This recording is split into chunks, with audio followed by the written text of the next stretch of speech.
कक्षा 9 विषय गणित इकाई 4 दो चरों वाले रैखिक समीकरण प्रश्नावली 4.3 का प्रश्न क्रमांक 14। एक नगर में टैक्सी का किराया निम्नलिखित है। पहले किलोमीटर का किराया ₹8 है। उसके बाद की दूरी के लिए प्रति किलोमीटर का किराया ₹5 है। यदि तय की गई दूरी x किलोमीटर, तय की गई दूरी कितनी x किलोमीटर है और कुल किराया ₹y हो तो इसका एक रैखिक समीकरण बनाना है। साथ ही साथ इसका आलेख भी खींचना है। ध्यान से देखिए, यह जो जानकारी हमारे पास दी है उसमें कहा है कि पहले किलोमीटर का किराया, पहले किलोमीटर का जो किराया बोले है वो है ₹8। पहले किलोमीटर का किराया बराबरी से ₹8। इसके बाद प्रति किलोमीटर किराया, इसके पश्चात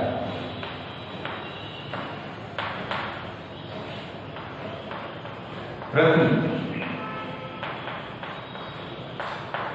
किलोमीटर का जो किराया ले रहे हैं वो लिख रहे हैं ₹5।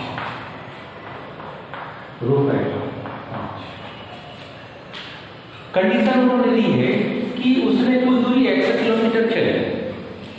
ध्यान दीजिए, यदि वो 2 किलोमीटर चलता, कितने किलोमीटर? 2 किलोमीटर चलता, तो ऐसी कंडीशन में उसका पहले किलोमीटर का जो किराया बनता वो ₹8 बनता और अगले किलोमीटर का जो किराया बनता वो ₹5। यानी कुल मिला के कितने? ₹13 का।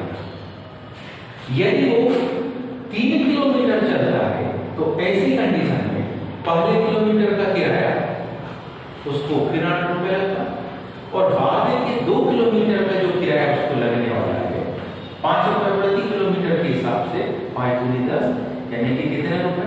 ₹18। वो कुल x किलोमीटर की दूरी तय करता है। कितने किलोमीटर की? x किलोमीटर की दूरी तय करता है, मतलब पहले किलोमीटर का किराया तो उसको कितना लगेगा? ₹8। पहले किलोमीटर का किराया तो उसको ₹8 लगेगा, लेकिन x में से 1 कम हो जाएगा क्योंकि 1 किलोमीटर का किराया वो ले चुका है।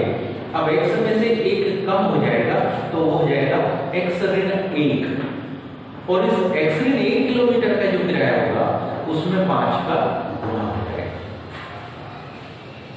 तो x जितना भी है तो इन दोनों का योग हमारे पास आएगा ₹y। क्या लिखा है? यदि उसके द्वारा तय की गई दूरी x किलोमीटर है और कुल किराया ₹y हो तो अब हम लिखेंगे क्या? प्रश्नानुसार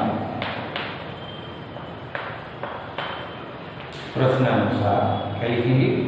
y बराबर से 8 घन 5 × x ऋण 1।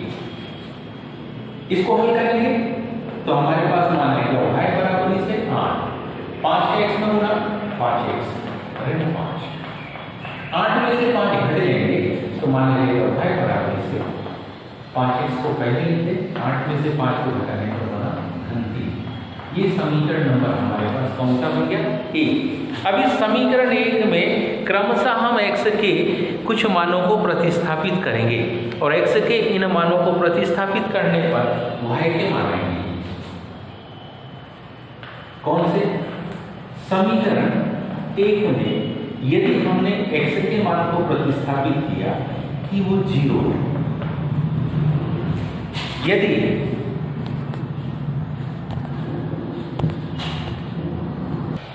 यदि हम x के मान को 0 रखते हैं तो ध्यान दीजिए y बराबर से 5 × 0 धन 3, 5 0 0, तो आपके पास में y का मान आ गया 0 में 3 जोड़ने पर 3। कौन से समीकरण? 1 में किसके बराबर से? x के बराबर से ऋणात्मक मान लेंगे। जब ऋणात्मक मान लेंगे तो y बराबर से 5 × ऋण धन 3 क्या होगा? 5 का ऋण 1 से गुणा, ऋण 5 में से 3 को घटाएंगे तो y बराबर इसका होता है ऋण 2। समीकरण 1 में किसके बराबर इसे, x के बराबर इसे कितना रखने हैं, ऋण 2 रखने हैं। y बराबर इसे 5 गुणे ऋण 2 धन 3, 5 दूनी ऋण 10 में से 3 को घटाएंगे तो y का मान आ गया ऋण 7। ये आलेख खींचने के लिए हमारे पास किसके, x और y के मान क्रमशः आ चुके हैं। इन मानों को ध्यान से देखिए, x का मान जब 0 रखा तो y का मान मिलता है 3, x का मान जब हमने ऋण 1 रखा तो y का मान मिलता है ऋण 2, और अंतिम में x का मान जब हमने ऋण 2 रखा तो y का मान हमको मिलेगा कितना, ऋण 7। इस प्रकार से आलेख खींचने के लिए हमारे पास पर्याप्त कंडीशन है, तो हम इसकी सहायता से इसका x और y अक्ष पर इसका आलेख खींच सकते हैं।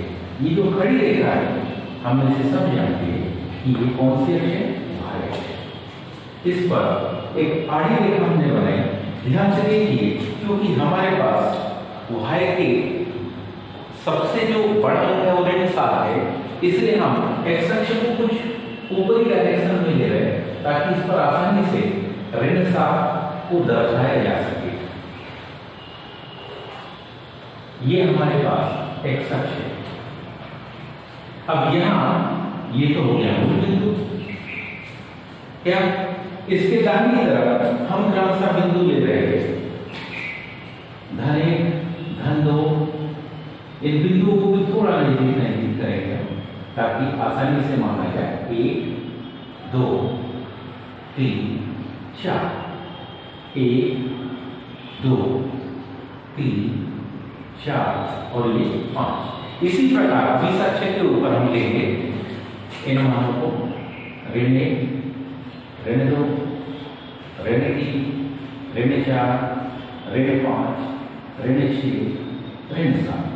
आगे के बिंदुओं को हम दर्शा देते हैं। इसके ऊपर की ओर 1 2 3, इन मानों को हम चाहे तो लिख दें 1 2 3। ये मान हमारे पास ऋण 1 ऋण 2 ऋण 3 ऋण 4 ऋण 5 ऋण 6 ऋण 7 ऋण 8 ऋण 9। यहाँ ऋण 1 ऋण 2 ऋण 3 ऋण 4 ऋण 5, 1 2 3 4। आगे के बिंदु हम चाहे तो लिख सकते हैं। अब ध्यान से देखिए, इन बिंदुओं को दर्शाना किस प्रकार से है उसको ध्यान से समझेंगे। ध्यान से देखिए, 0 3 पहला बिंदु, x अक्ष पर 0 y अक्ष पर 3, ये बिंदु यहाँ क्या लिखा हमने इसको 0 और ये 3। अगला मान ऋण 1 ऋण 2, x अक्ष पर मूल बिंदु के बाईं तरफ लेंगे हम ऋण 1 और y अक्ष पर ऋण 2। इससे जाने वाली खड़ी रेखा, इससे जाने वाली आड़ी रेखा एक दूसरे को जहां काटेगी वहां एक बिंदु बनाएंगे और वह बिंदु दर्शाएगा इसको ऋण 1 कामा ऋण 2। ऋण 2 ऋण 7, x अक्ष पर ऋण 2 y अक्ष पर ऋण 7। इन दोनों की सीध हमको यहाँ पर मिलेगी कुछ इस प्रकार से। हम इसको लिखेंगे ऋण 2 ऋण 7 और इन तीनों बिंदुओं को क्या करते हैं, मिलाते हैं। इन तीनों बिंदुओं को हम मिलाते हुए एक रेखा खींचने का प्रयास करें। ऋण 2 की सीध,